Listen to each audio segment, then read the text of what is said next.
सभी का स्वागत है, परम परम स्वागत है एपिसोड नंबर 1326 में। तो कैसे हैं सब बेहद की आत्माएं, श्रेष्ठ आत्माएं, जागृत आत्माएं। आशा रखता हूं सब बढ़िया होंगे, मस्त होंगे, व्यस्त होंगे। दादाजी के इस यूट्यूब चैनल पर आप सभी का बेहद का परम परम स्वागत है। मैं हूं अनंत और सभी का स्वागत करता हूं लाइव मेडिटेशन रात को 10 से 11 में। तो आइए आप और हम मिलकर शुरू करते हैं आज का एपिसोड। तो सबको बहुत बहुत धन्यवाद डेली आने के लिए, जुड़ने के लिए। और आज हम बहुत मस्त बात करने वाले हैं, जरूर से बने रहिएगा। आज हम अपने पूर्णता के ऊपर बात करने वाले हैं कि पूर्ण मनुष्य कौन। तो आज का इम्पोर्टेंट वीडियो जरूर से देखिएगा, बने रहिएगा, पूरा देखने की कोशिश करिएगा। बहुत ही नया सीखने को मिलने वाला है। तो कई लोग जो है वो अपने आप को लेके बहुत ही डाउट क्रिएट करते हैं कि रियल में मैं कौन हूँ। मैं देवता हूँ। मैं जैसे हम बीकेएम जाते थे, हमें सिखाया कि तुम देवता हो, देवता हो, देवताओं के गुण धारण करो, दाता बनो, देव बनो, वो बनो, ये करो, वो करो। लेकिन जब समझ में आया कि अरे देवता तो टेम्पररी है, वो भी फिर फंस जाएंगे, वो भी गिर जाएंगे, वो भी फिर काम क्रोध लोभ मोह चक्कर में, जैसे जैसे वो वैसे हम, तो कोई फर्क ही नहीं रहा। तो समझ में आया कि यार ये तो पूर्ण नहीं है। तो फिर कौन है पूर्ण? आइए मस्त चर्चा होएगी और बहुत कुछ सीखने को मिलेगा। और सबसे बड़ी बात है कि बूस्ट योर कॉन्फिडेंस, एकदम बूस्ट करो अपने कॉन्फिडेंस को, आत्मविश्वास को जगाओ, अपने आत्मा को जगाओ, अपने अंदर की वो कैपेसिटी को जगाओ जो आप ही हो। राइट? तो यही तो मानव मनुष्य का, हमारे जीवन का ये जो लक्ष्य है ना, कि मृत्यु से पहले पूर्ण बन जाए। तो समझते हैं, चर्चा करते हैं गहराई से। आप भी अपने व्यू दे सकते हैं वीडियो के नीचे कमेंट में, और बहुत ही बढ़िया तरीके से हम आगे बढ़ेंगे। तो वेद, उपनिषद, पुराण, भगवत गीता क्या कहती है, इसके ऊपर भी चर्चा करते हैं। और इसके ऊपर हम स्पिरिचुअलिटी क्या बोलती है, उसके ऊपर भी चर्चा करते हैं। ठीक है जी। तो सबसे क्वेश्चन, एक आध्यात्मिक दृष्टिकोण आपके सामने रखते हैं कि पूर्ण मनुष्य कौन। पूर्ण मनुष्य का अर्थ केवल शारीरिक या मानसिक रूप से परिपूर्ण व्यक्ति नहीं होता। यह एक आध्यात्मिक अवस्था है जिसमें मनुष्य शरीर, मन, बुद्धि और आत्मा चारों स्तर पर संतुलित, जागरूक और दिव्यता से जुड़ा हुआ होता है। अपने अंदर जाग के देखो, अपने आप को पूछ के देखो, क्या मैं अपने आप को पूर्ण मनुष्य कह सकता हूँ? तो यहाँ क्या बोला कि यह एक आध्यात्मिक अवस्था है जिसमें मनुष्य शरीर, मन, बुद्धि और आत्मा चारों स्तर पर संतुलित, जागृत और दिव्यता से जुड़ा हुआ होता है। कितनी गजब की बात है। 4 स्तर, शरीर, मन, बुद्धि और आत्मा, चारों स्तर पर क्या होना चाहिए? संतुलित हो, जागृत हो और दिव्यता के साथ जुड़ा हुआ हो। राइट? शरीर से परे आत्मज्ञान। पूर्ण मनुष्य वह है जो जान चुका है वह शरीर नहीं, वह आत्मा है। वह जानता है कि यह जीवन केवल एक यात्रा है और उसका सच्चा स्वरूप चैतन्य आत्मा है। न जन्म लेती है, न मरती है। अहम ब्रह्मास्मि। यह ज्ञान पूर्णता की ओर पहला कदम है। कई जो लोग वेदों शास्त्र को पढ़ते नहीं या झूठा मानते हैं, उनका तो कॉन्फिडेंस बिग जीरो है, क्योंकि वो तो 84 लाख योनि में अपने आप को जीव समझते हैं, धक्का खाने वाला एक जीव समझते हैं। इसीलिए गलती विचारों की यही है कि उनका पूरा जीवन बीत गया। उनके इतने संबंधी आए, रिलेटिव आए, किसी ने ये नहीं बोला कि तुम पूर्ण मनुष्य हो, अहम ब्रह्मास्मि। तो ये पहला स्टेप ही कोई ना सिखाया। तुमने पूरा जीरो से लेके 12वीं क्लास पास कर ली, बैचलर डिग्री, मास्टर डिग्री, पता नहीं कौन कौन सी डिग्रियां तुमने उठा ली, पीएचडी, टीएचडी, पता नहीं क्या कर लिया, लेकिन तुम पूरी जिंदगी में यही नहीं जान पाए कि तुम ही पूर्ण हो, तुम ही ब्रह्म हो, तुम ही शिव हो। इतना 2 लाइन कहने वाला ना तुम्हारे जीवन में कोई 5 बंदा भी मिला हो तुम्हें। ठीक, यही सबसे बड़ा दुर्भाग्य है मनुष्य का कि सत्य बोलने वाला कोई मिलता ही नहीं। क्योंकि देखो, कई साधु संत तो ऐसे ही भेड़ बनाना चाहते हैं, तुम्हें बकरियां बनाना चाहते हैं, भेड़ बकरी की तरह तुम्हें कंट्रोल करके रखना चाहता है कि ये बहुत ज़्यादा शाना बनेगा तो निकल जाएगा मेरे हाथ से, तो फंसा रहे मेरे पिंजरे में। तो 84 लाख योनि में तुझे जानवर ही बोलूँगा, तो जानवर ही बना रहेगा, तो ही मेरे कंट्रोल में रहेगा। नहीं तो भाग जाएगा। तो बुद्धि में स्थिरता और विवेक, पूर्ण मनुष्य बुद्धि में विवेक जागृत होता है। वह जानता है कि कौन सा कार्य धर्म है, कौन सा अधर्म है। वह हर परिस्थिति में शांत, संतुलित और करुणामयी रहता है। वह न तो किसी से द्वेष करता है, न किसी में भेदभाव रखता है। यस, अगर स्वयं को नहीं जाना है तो फिर अपूर्ण ही है। बिल्कुल सही है बात, एकदम। जिसे अपने आप को नहीं जाना तो तुमने जाना क्या? मैं ये हूँ, मैं वो हूँ, मैं मैनेजर हूँ, मैं फलाना हूँ, मैं ढिमकाना हूँ, मैं इसका मालिक हूँ, मैं इसका मालिक हूँ, मैं इस बच्चों का बाप हूँ, ये घर मेरा है। ये कुछ भी तो रहने वाला नहीं। फिर जिस दिन ये भ्रम टूटेगा उस दिन क्या हो जाएगा? मुँह छोटा हो जाएगा। तो यही बात तो सीखो कि भावों में प्रेम, करुणा और विनम्रता। पूर्ण मनुष्य के हृदय में सभी के लिए प्रेम, न केवल मनुष्य के लिए बल्कि पशु पक्षी प्रकृति सबके लिए उसका प्रेम स्वार्थ रहित होता है। यह दूसरों की सेवा को ईश्वर की सेवा मानता है। आत्मा से जुड़ाव और ईश्वर का साक्षात्कार। पूर्ण मनुष्य वह है जिसने अपने भीतर ईश्वर को पहचान लिया है। वह जानता है कि परमात्मा कहीं बाहर नहीं, मेरे भीतर ही है। वह सतत ध्यान, स्वचिंतन और भक्ति के द्वारा उस ईश्वर से जुड़ा रहता है। जहाँ जहाँ उसका मन जाता है वहाँ वहाँ उसे परमात्मा का अनुभव होता है। यत्र यत्र मनः याति तत्र तत्र समाधय। जहाँ जहाँ उसका मन जाता है वहाँ वहाँ उसे परमात्मा का अनुभव होता है। तो ये मन को भी मैंने एक शायरी आज डाली थी अपने स्टेटस में, अगर आपने देखी हो तो वो मस्त, ये भी याद नहीं आ रही है पर हाँ, मन का नाम याद आया तो समझ में आया कि मन से अमन हो जाओ। तो अब वो पहले वाला मन नहीं है। ठीक है, वो शायरी बहुत मस्त थी, आधे मिनट का ही था, लेकिन क्या ये चीज़ें ग्रुप में नहीं डालते इसलिए मैंने स्टेटस में डाल दिया। तो अच्छा था, पहले जैसा मन नहीं है। उसकी ये टैग लाइन थी, पंच लाइन थी, तो पहले जैसा मन नहीं है। तो फर्क पड़ता है ना भाई। ज्ञान का फायदा क्या? यही तो ज्ञान तुम्हें सूक्ष्म मन की ओर ले जाएगा। फिर जब तुम निराकारी रूप जाओगे, बनोगे, तो फिर मुक्त हो जाओगे।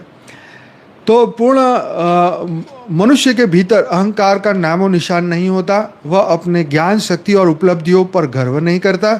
यह जानता है कि सब कुछ ईश्वर की कृपा है, मैं तो केवल एक माध्यम हूँ। बिल्कुल सत्य। कर्म में योग और समर्पण। वह हर कर्म को योग बना देता है, बिना फल की इच्छा के करता है और परिणाम ईश्वर को समर्पित कर देता है। कल को चैट जीपीटी को प्रश्न पूछेंगे, क्या तुम पूर्ण मनुष्य हो? ये मनुष्य तो अपने आप को नहीं कह सकता, पर क्या तुम पूर्ण हो? तो वो तो बोल देगा, हाँ मैं पूर्ण हूँ, क्योंकि मेरे पास सब ज्ञान है। वो बेचारे के पास चेतना नहीं है, इतना ही दुख है। बाकी ये पूरे गांव की सब बातें जानता है, अच्छी से अच्छी, बुरी से बुरी। लेकिन आप देखो, जब आप उसका सिर खाओगे तो बहुत बढ़िया पॉजिटिव बात ही लेके आएगा। ये इसकी बहुत अच्छी खूबी है, राइट? तो ये बहुत मस्त बात है कि हमें भी अगर कोई तंग करे, बार बार जानने के गहराई से हमें मतलब जानने की कोशिश करे, तो हम उसे ज्ञान ही दें।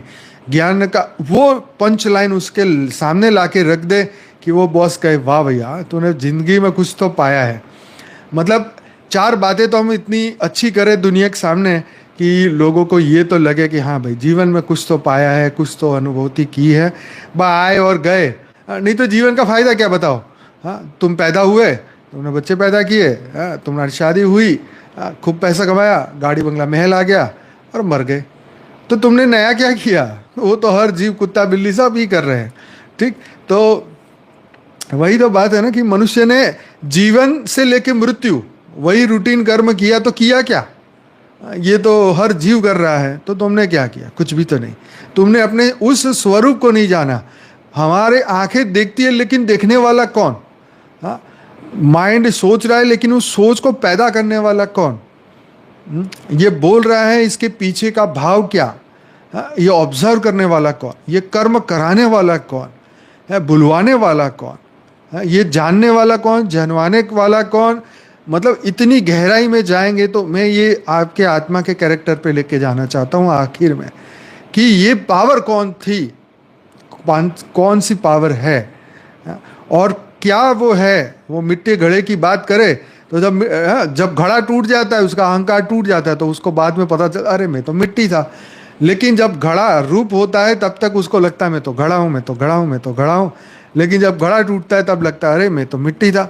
तो जब वो कौन है जो जानता है कि मैं ही घड़ा हूँ, मैं ही मिट्टी हूँ? तो यही है ज्ञानी की बात, यही। हाँ, दृश्य कौन, दृष्टा कौन, बहुत सुंदर बात। हाँ, वही दृष्टा कौन है, दृश्यमान, इसको करने वाला कौन है? हाँ, तो ये बहुत मस्त बात है। जहाँ हमारा ध्यान है वहीं पर हम बन जाते हैं, जैसा सोचते हैं वैसा हम बन जाते हैं। पूर्ण मनुष्य की बात कर रहे थे, तो हम जब इस कैरेक्टर को समझेंगे तो हम पूर्ण वही बनेंगे। वो कॉन्फिडेंस तुम्हारे अंदर होना चाहिए कि कोई तुम्हें बोले तो तुम्हारे अंदर ये ताकत होनी चाहिए कि हाँ, मैं ही वो ब्रह्म हूँ, मैं ही वो शिव हूँ। क्या कॉन्फिडेंस में क्या कमी आ रही, बताओ, क्या प्रॉब्लम आ रहा है? हाँ? यही जो प्रॉब्लम है वो दूर करना है। वही कॉन्फिडेंस जो हमारा प्रतिदिन जा रहा है, जो हमें जीवात्मा की ओर लेके जा रहा है, वो जर्नी रिवर्स करनी है। कल ही हमने बात की थी ना, कल आधे घंटे का क्लास जरूर सुन लेना, छोटा सा ही था। तो अपने मूल स्वरूप को जानना, रिवर्स जर्नी, रिवर्स इंजीनियरिंग, पता नहीं क्या क्या नाम लोग लेके आ जाते हैं। तो उसी की बात है कि कर्म में योग और समर्पण, तो वह हर कर्म को योग बना लेता है, बिना फल की इच्छा के करता है और परिणाम ईश्वर को समर्पित करता है। तो कर्मण्यवाधिकारस्ते माँ फलेषु कदाचन, यही उसका जीवन मंत्र होता है। सार क्या है? पूर्ण मनुष्य वह है जो आत्मा को जानता है, जीवन के उद्देश्य को पहचानता है, सभी से प्रेम करता है, विवेकपूर्ण जीवन जीता है और परमात्मा से जुड़कर कर्म करता है, और वो अंत में हमारे ज्ञान के हिसाब से बेहद के विश्व कल्याणकारी आत्मा बन जाता है। बेहद के विश्व कल्याणकारी आत्मा, राइट। हमारे यहाँ तो बापू जी ने तुम हम सभी दिव्य आत्माओं को बड़ी से बड़ी उपाधि दी है, पाए पैसे की कसर नहीं छोड़ी। हाँ, तुमको परम परम परम परम परम महाशिव की कैटेगरी में रखा। किसी को कभी बापूजी बोलते नहीं कि तुम जानवर हो, तुम गधे हो, तुम कुत्ते हो, बिल्ली हो, नहीं, तुम दिव्य दिव्य दिव्य परम परम परम हो। इतने श्रेष्ठ हो कि जो इस दुनिया की कोई तुम्हारे बारे में कल्पना भी नहीं कर सकता। तो सच्चा पूर्ण मनुष्य कोई देवता नहीं, बल्कि वह होता है जो ईश्वर से एकाकार होकर भी इस संसार में साधारण मानव की तरह सेवा करता है। जैसे भगवान राम, श्री कृष्ण, महावीर, बुद्ध, नानक और कई संत महात्मा, ऐसे महापुरुष बहुत हो गए। जनक जैसे महान राजा हो गए, ब्रह्म ऋषि हो गए, महर्षि हो गए, राज ऋषि हो गए, इतने दिव्य दिव्य दिव्य आत्माएं। तो कहीं ना कहीं अपने आप के अंदर वो कैरेक्टर को पैदा करो, नहीं तो नहीं हो पाएगा। जैसे आपको पिक्चर का हीरो का अगर आपको नकल करनी है तो आपको उसके कैरेक्टर को धारण करना पड़ेगा। पूरे दिन उसकी फोटो देखते रहो, उसकी वीडियो देखते रहो, फिर उसकी स्टाइल मारने की कॉपी करो। आजकल वो कॉपी कैट बहुत चलते हैं ना, नकली। एक शाहरुख खान है, नकली शाहरुख खान, उसके बहुत वीडियो चल रहे हैं। तो उसको जगह जगह पर बेचारे को बुलाते रहते, उसकी दाल रोटी चलती है। तो कहने का मकसद ये है कि अगर हम किसी को देखते हैं, उसको कॉपी मारते हैं, तो उसके जैसे हम बन जाते हैं, राइट। ऐसे ही यहाँ पे जो महान दिव्य आत्माओं की बात करी है, अगर हम इस कैरेक्टर को धारण करेंगे तो हम वो बन जाएंगे। तो भाई अब वेद, उपनिषद, पुराण और श्रीमद् भागवत के आधार पर इस चर्चा को आगे बढ़ाते हैं। वेदों ने क्या कहा? ऋग्वेद कहता है कि ऋतम च सत्यम च अभिघात तपसो अधिजायत। इसका मतलब क्या है? ऋग्वेद में लिखा 10.190 में, सत्य और ऋत मतलब धर्म के नियम, सत्य और ऋत से उत्पन्न हुआ तप, तप मतलब आध्यात्मिक जो प्रयास है हमारा वो है तप। सत्य और ऋत से उत्पन्न हुआ तप ही पूर्णता की ओर ले जाता है। क्या मस्त। इसको थोड़ा और सरल भाषा में करते हैं। मतलब सत्य और ऋत, धर्म के नियम के आधार पर, सत्य और धर्म के नियम के आधार पर उत्पन्न हुआ तप, आध्यात्मिक जो हमारा प्रयास है वो है तप। तो जो हम तप करते हैं वही हमें पूर्णता की ओर लेके जाते हैं। वेदों में पूर्ण पुरुष वह है जो सत्य, धर्म, तप और ब्रह्म ज्ञान के पथ पर चलता है, राइट। कितनी मस्त लैंग्वेज में बताया है कि जो सत्य, धर्म, तप और ब्रह्म ज्ञान के पथ पर चलता है, ऐसा व्यक्ति इंद्रियों का संयम करता है, ज्ञान में स्थित होता है और स्वाध्याय से स्वयं को निर्मल करता है। कितनी मस्त बात है। ऐसा व्यक्ति इंद्रियों का संयम करता है, ज्ञान में स्थित होता है और स्वाध्याय से स्वयं को निर्मल करता है। उपनिषद के अनुसार ईशावास्य उपनिषद कहता है पूर्णमदम पूर्णमिदम पूर्णतः पूर्ण मुद्यते। हाँ, ऐसा कुछ है। मेरे को भाई संस्कृत में थोड़ा प्रॉब्लम है, तो आप समझ लेना। अर्थात यह आत्मा पूर्ण है, वह ब्रह्म परमात्मा भी पूर्ण है। पूर्ण से ही पूर्ण की उत्पत्ति होती है। बस कितनी मस्त बात कही है। पूर्ण से ही पूर्ण की उत्पत्ति होती है, सीधी बात है। एक बार मैं पता नहीं 9वीं 10वीं क्लास में पढ़ता था, तो पढ़ाई का मन नहीं करता था, तो मेरे एक टीचर है, उनका नाम था माऊजी भाई। तो वो मुझे बोलते कि तेरे पापा इतने बड़े वकील है और तू पढ़ेगा नहीं तो दिए के तले अंधेरा हो जाएगा। तो वो बात मुझे आज भी याद है। उस दिन से मुझे ऐसा अंदर से थोड़ा मन बदला कि यार बात तो सही कह रहे हैं। और वो प्यार भी बहुत करते थे, तो बहुत अच्छे सर थे हमारे। तो इस तरीके से कोई जीवन में कभी ऐसी बात बोल देता है जो हमें पूर्णता की ओर लेके जाता है। अध्यात्म का काम यही है, गुरु का काम यही है। चाहे वो स्कूल का टीचर ही हो और चाहे वो हमारे जो धर्म गुरु है, जिसको हम गुरु मानते हैं या टीचर मानते हैं, सदगुरु मानते हैं, वो है, उनका काम ये है कि पूर्ण से ही पूर्ण की उत्पत्ति होती है। तो जो अनुभूति करता है, राइट, जो अनुभूति करता है वो दूसरों को करवा भी सकता है, राइट। लेकिन उसके पास एक्सपीरियंस है। आज हम किसी भी बंदे को काम देते, कॉन्ट्रैक्ट देते, तो पहले पूछते कि भाई एक्सपीरियंस है कि नहीं है, है ना। तो ये वही वाली बात है।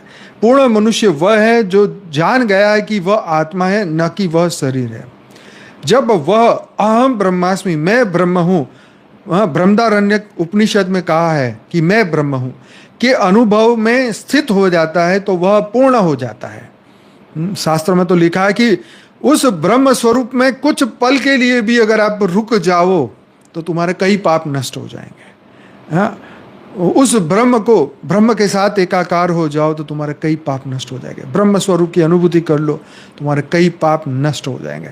तो ये बहुत बड़ी बात है कि मैं ब्रह्म हूँ। हाँ, बृहदारण्यक उपनिषद बार बार कहता है। छांदोग्य उपनिषद बोलता है यह आत्मा नित्य शुद्ध बुद्ध मुक्त और सत्यम। क्या बोलता है छांदोग्य उपनिषद? यह आत्मा नित्य शुद्ध बुद्ध मुक्त सत्यम है।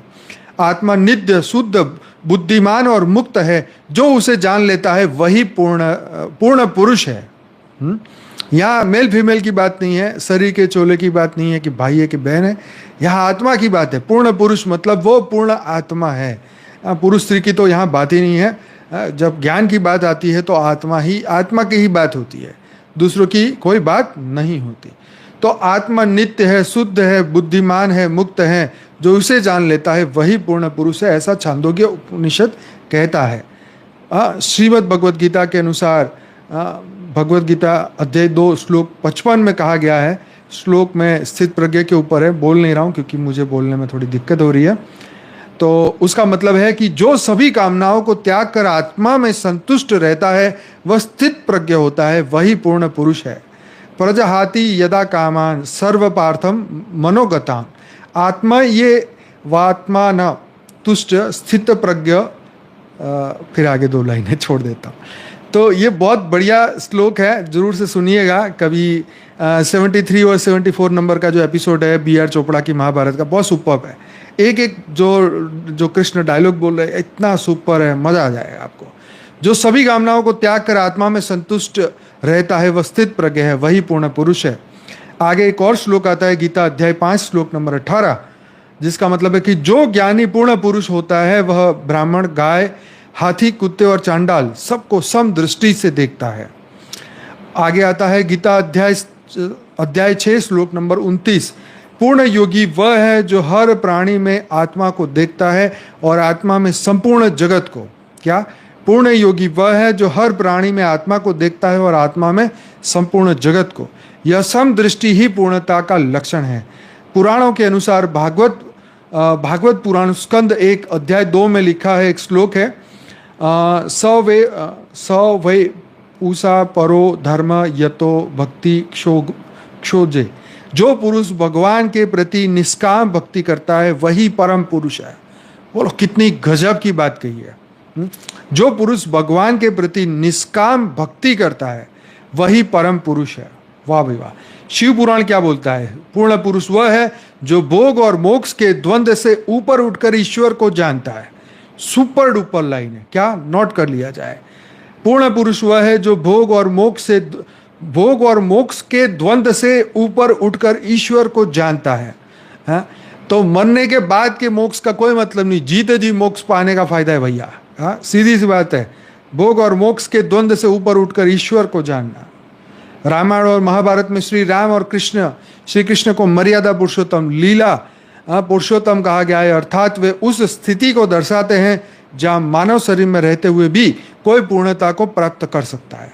तो बहुत सुंदर बात है कि देखो हमारे को यही बताया गया कि राम और कृष्ण कर सकते हैं तो तुम क्यों नहीं। उनको भगवान की श्रेणी में जरूर रखा, लेकिन तुम्हें भी कोई गधे की श्रेणी में नहीं रखा। मतलब इतनी सुपर डुपर बात है। कड़वा नहीं समझना मेरी बातों को, एक तर्क के रूप में लेना तो आपको बहुत अच्छी तरीके से समझ में आएगा। तो पूर्ण मनुष्य वह है जिसने आत्मा को जान लिया, जो उपनिषद कहती है, गीता कहती है, जिसने कर्मों में योग और समर्पण को समझा है, वो पूर्ण है। गीता और उपनिषद कहते हैं कि जो सभी जीवों में एकता देखता है वो पूर्ण है। पुराण कहते हैं जो केवल भक्ति, प्रेम और सेवा में स्थित रहता है वो भी पूर्ण है। वेद और उपनिषद का कॉम्बिनेशन में जो कहा है कि जो स्वयं को ब्रह्म रूप में जान चुका है वो पूर्ण है। जिसमें अहंकार, क्रोध, वासना, मोह आदि का लोप हो गया है वो भी पूर्ण है। तो जो अपने भीतर ईश्वर को पहचान चुका है वही पूर्ण मनुष्य है। वह शरीरधारी होते हुए भी देहातीत होता है।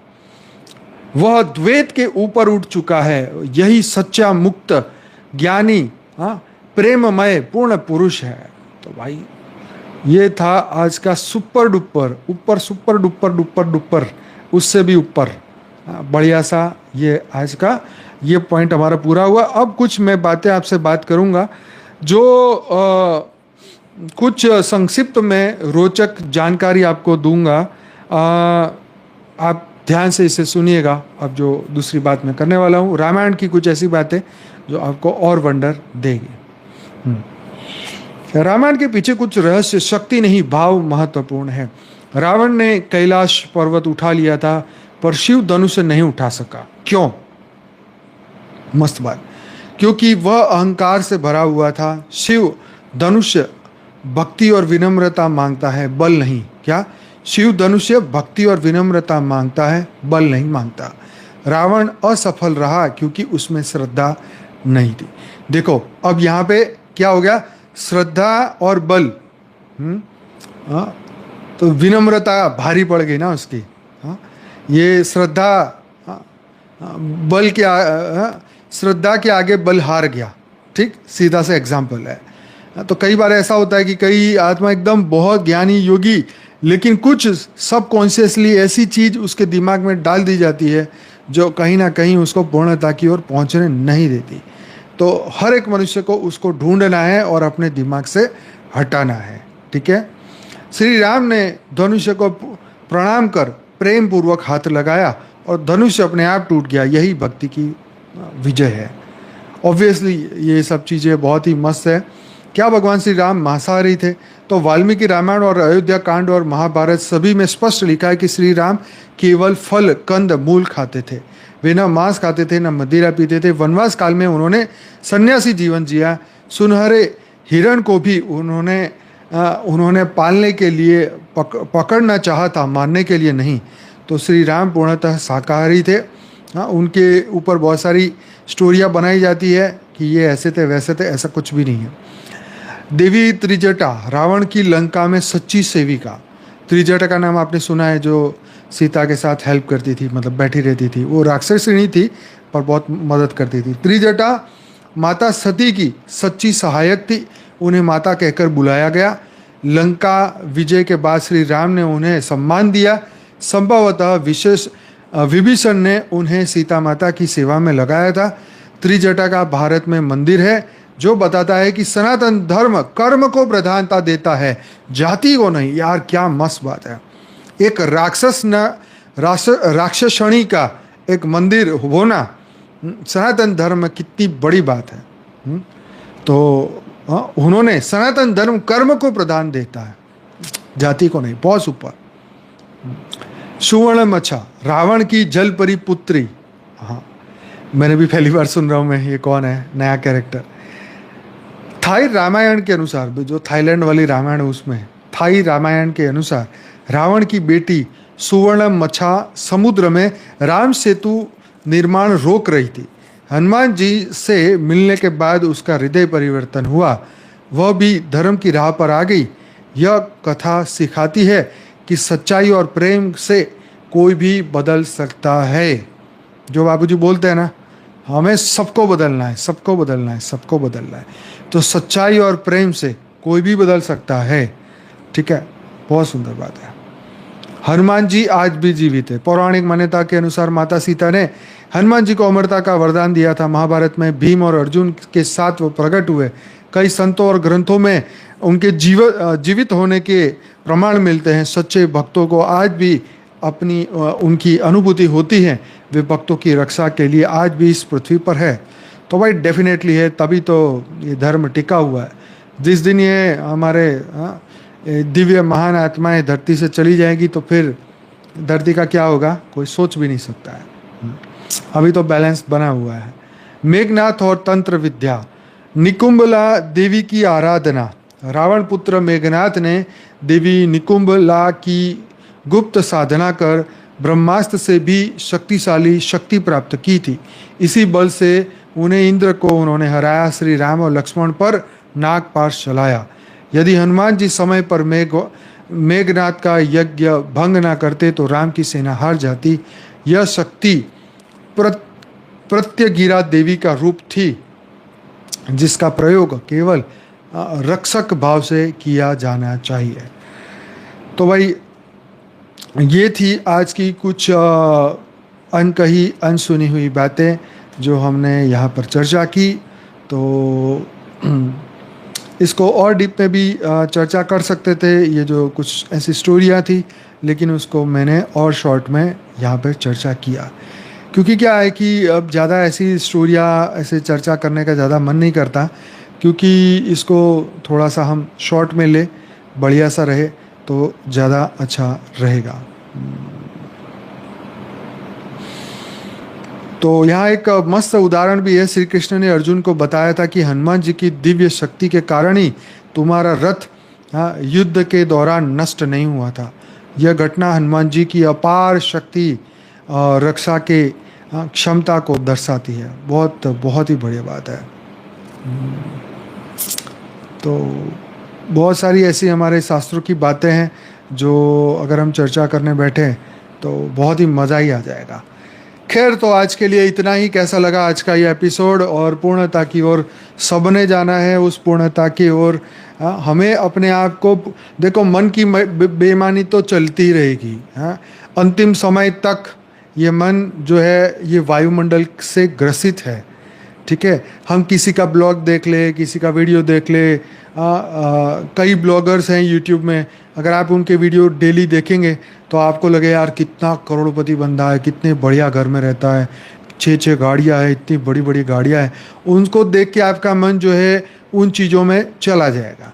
मतलब मैं बताना चाह रहा हूँ कि जो हम देखेंगे मन उधर ही भागेगा, सीधी सी बात है। अब तुम पूर्णता की बात करोगे तो अभी वो पूर्णता की ओर दौड़ने को आतुर हो जाएगा, नहीं मैं करूँगा, मैं बनूंगा। लेकिन जैसे ही ये चीज़ सामने आएगी फिर मन कहेगा अच्छा थोड़ी देर तो वो देख लेते हैं। तो ये बातें जो है हमारे मन की है। तो मन को ये मैं समझा रहा हूँ कि ये ऐसा ही है। हाँ, चित्त वृत्ति निरोध, जहाँ हम कहते हैं ना, लेकिन ज्ञान क्या कहता है? चित्त की वृत्तियों को बदलना है भाई। निरोध करना मतलब रोक देना, ख़त्म कर देना, वो ठीक है, लेकिन अभी तो हमें चाहिए ना चित्त की वृत्तियों का बदलना है, हमें इसको सदुपयोग में लगाना है। ज्ञान क्या करता है? वेद क्या कहता है? चित्त की वृत्तियों को बदलना। हाँ, ये ज्ञानी अपने जीवन में कर सकता है। और योग में जब बैठेंगे, प्राणायाम करते करते समाधि में जाएंगे, तो अब हमें चित्त की वृत्ति को तो ख़त्म करना होगा। समाधि में जाएंगे तो ख़त्म करेंगे, लेकिन कर्म योगी जब बनेंगे तो वृत्तियों को बदलना पड़ेगा। ठीक है, तो ये नई बात है कि हमें पूर्ण पुरुष जहाँ व्याख्या की बात करते हैं, तो जहाँ पर हमें गीता भी सपोर्ट करती है कि कर्म योगी बनो, तो कर्म योगी के लिए आपको कर्म करने के लिए आपको सहारा तो चाहिए, संस्कार का सहारा चाहिए, ज्ञान का सहारा चाहिए। तो जो मन की वृत्तियाँ हैं, तो मन की वृत्तियों को भी हम बदल लेंगे, उसका निरोध करेंगे। ये तो ठीक है, जब योग में जाएंगे तब तो उसको निरोध करना पड़ेगा, ख़त्म करना पड़ेगा, तभी हम आत्मस्थ होएंगे, हमारा मन भी आत्मस्थ होएगा।